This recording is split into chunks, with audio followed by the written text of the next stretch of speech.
Hello, my name is Flippin' Marks and welcome to another Kayfabe News Raw review here on Kayfabe News. I shouldn't have to say that to you. You should be able to figure it out for yourself.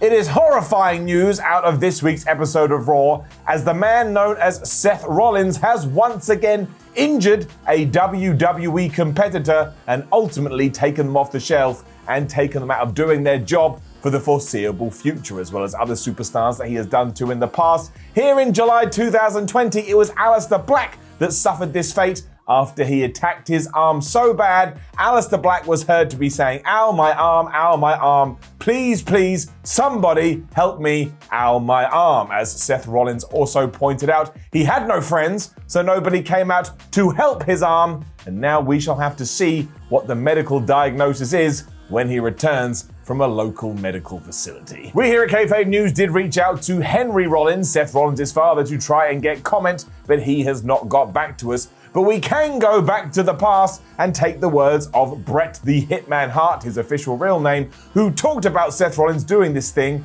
a few years ago, because Mr. Hart said this: "I take no great pleasure in saying I told you so," which obviously means he does enjoy it, because that's why people say that. But if you're a professional wrestler and you keep hurting opponents and or yourself, clearly you're doing it wrong. I don't know what that means. We all know wrestling is real. He must have been very upset. "I wrestled a very realistic and physical style, and not once in 23 years did I ever hurt one opponent ever. Seth Rollins needs to improve his technique and become the safest wrestler in the business. I have great respect for Seth." I mean, that's not true at all. "I believe he'll improve and hopefully stop hurting the talent before someone gets killed." Why did we not listen to Bret Hart? Because if we turn the clock back 48 hours, Mr. Rollins was in the ring and was trying to extract Rey Mysterio's eye. And was he successful? You damn right. As we were told by Tom Phillips on Raw, apparently it doesn't matter if you do dislodge an eye, because a doctor couldn't give two hoots. But listen to these other examples that I have from Seth Rollins' history. He injured John Cena's nose at SummerSlam. He injured Sting's neck to the point that Sting, the legend that is Sting, the bassist from The Police and professional wrestler, had to retire. When he clashed with Finn Balor for the first ever Universal Championship, he hurt Finn Balor's shoulder so bad that Finn Balor had to give up the title. We've already discussed Rey Mysterio's eye, and we've already discussed Aleister Black's arms. I think it's time that somebody held Seth Rollins accountable, but I fear, because if he's not going to listen to Bret Hart, who the hell is he going to listen to? We will keep you up to date with this story as it develops, as well as what happens with Rey Mysterio's pupil. And of course, if you did see Extreme Rules a couple of days ago, you know that Mr. Rollins also vomited his guts up. And I think I speak for the entire wrestling community when I say, good. We also here at Kayfabe News have to make an apology.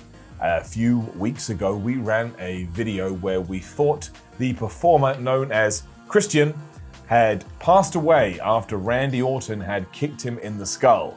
And then last night during Raw, he popped up on a Zoom call to say that he hopes the Big Show, one of his good friends, gets revenge later on in the match. So we promise to never make the error again.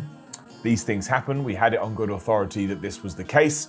Once again, we here at Kayfabe News apologize. And in extra sad news, Randy Orton killed the Big Show during WWE Raw. For some reason, they were allowed to have an unsanctioned match, and I think all wrestling companies need to go out of their way to stop these, so these things can't happen. And after he had punted him in the skull as hard as he could, Big Show rolled over like some giant bear that had been hit with a tranquilizer dart, and I think we can all agree this doesn't look good for the man known as the Big Show. Randy Orton, the disgusting human being that he is, even crawled over to Show when he was on the floor and shouted bizarre stuff like, "I told you I would do this, I told you I would do this." And given that he's now taken out Edge, given that he's now taken out Christian, and given that he has now taken out someone that is 7 feet, I implore WWE officials to step in, because the blood is on your hands too. You allowed them to do an unsanctioned match in your ring. And while, the Show family can't sue you because you made sure of that, it doesn't mean that morally you can't be held responsible. And you listen to me, World Wrestling Entertainment, if that is your real name. We here at Kayfabe News, we hold you morally responsible. And I'm sure that will keep you up at night as you swim in your millions of dollars. It's also very exciting times as Dolph Ziggler was able to secure himself another World Championship match despite being handily beaten at Extreme Rules when he went up against Drew McIntyre in a contest where he had chosen the stipulations, but he relied on the old please beg technique to ensure he did get this rematch. And now next week on Raw, we will find out what rules they will fight under, but this time it will come from our WWE champion. And after contacting one of our sources, who we can only name as Vinny Mac, we have found out what's being discussed, and I'm happy to share it with you now. The first up is Hell in a Cell, and WWE production staff are currently trying to figure out how on earth do we get that in the Performance Center. But I believe in you, Guy, especially Pete. He's worked here before. He's good with a spanner. If that fails, they are also working on a 2-man Elimination Chamber match, which of course would be a world's first. To keep things nice and simple, we may see the return of a blindfold match, simply because, as we did find out from a friend of Drew McIntyre, he just can't stand looking at Dolph Ziggler's face anymore. With the resurgence of Impact Wrestling recently, with a lot of eyeballs on that product, it also sounds like WWE may have an Ultimate X match for the first time, and that would be exciting. Things could also get very serious with a decade's first bra and panties match. Given the success of the Bray Wyatt-Braun Strowman swamp fight, there's already talk of doing it again next week on Raw, but for the WWE title before these two. If dogs are your thing, keep your fingers crossed that it's a Kennel from Hell match. Teddy Long also rang us and said it should be a 6-man tag team match, player. And for those who like their wrestling a little bit more risque, there's also been talked of a barbed wire bomb fire death match straight from the Isles of Japan. To truly revolutionize the industry, there's also been the hint of the first ever first man standing match. Failing that, we may go for the Falls Count Nowhere match, which I know is my pick, and if nothing else, we can always rely on a WLC match. And given we haven't seen one of those since the legendary Hornswoggle took on El Torito, we hope they're doing well. I hope that Vinny Mac may go with the latter still.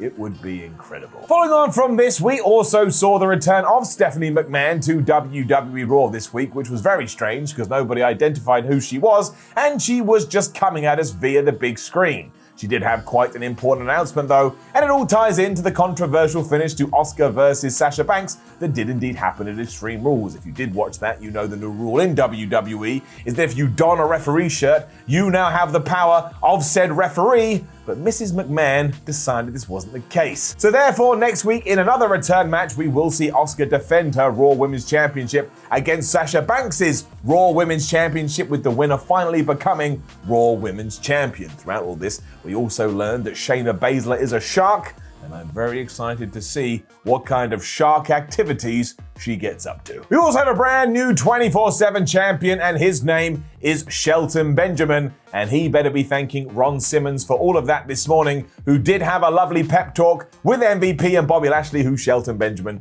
has now teamed up with. If you'd like to know why this happened, I can't tell you, it just did. But I am reporting it, so now you know and I know, and there's no unknowing. Andrade and Angel Garza also got their asses whipped by the Street Profits, so I'm sure that means they will go right down to the bottom of the tag title division, although they are good friends with Randy Orton, so maybe he can put in a good word. We also need to send Big Show to some kind of hospital, because he told us that Ric Flair would be at ringside by Randy Orton, and when that match started, he was nowhere to be seen. But again, our condolences and feelings go out to the Big Show family. And that brings us to the end of this week's Kayfabe News Raw review. We here at the studio would also like to send our thoughts and feelings out to the family of Braun Strowman, who was sucked into a lake, courtesy of Bray Wyatt, who also transformed into the Fiend. We have it on good authority that Braun Strowman will be fine. However, when he turns up to SmackDown, he will be wanted for murder and arson after he set a guy on fire. Please do like the video, share the video, and hit that subscribe button so you can stay up to date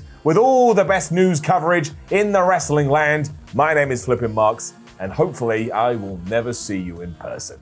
Have you been hurt in an accident? Was the accident your fault? Did you deliberately run over someone and now you want to get away with it? Call 1-800-GET-F-OUT, voted among the top 7 attorneys in the greater northeastern Dayton area. He'll help you use the most tried and true defense in legal history, the I Did It for Da Rock defense. It takes an expert to help you admit I did it and make sure the criminal charges are strangely dropped anyway. Call 1-800-GET-F-OUT, do it for Da Rock, and stay out of the cell block.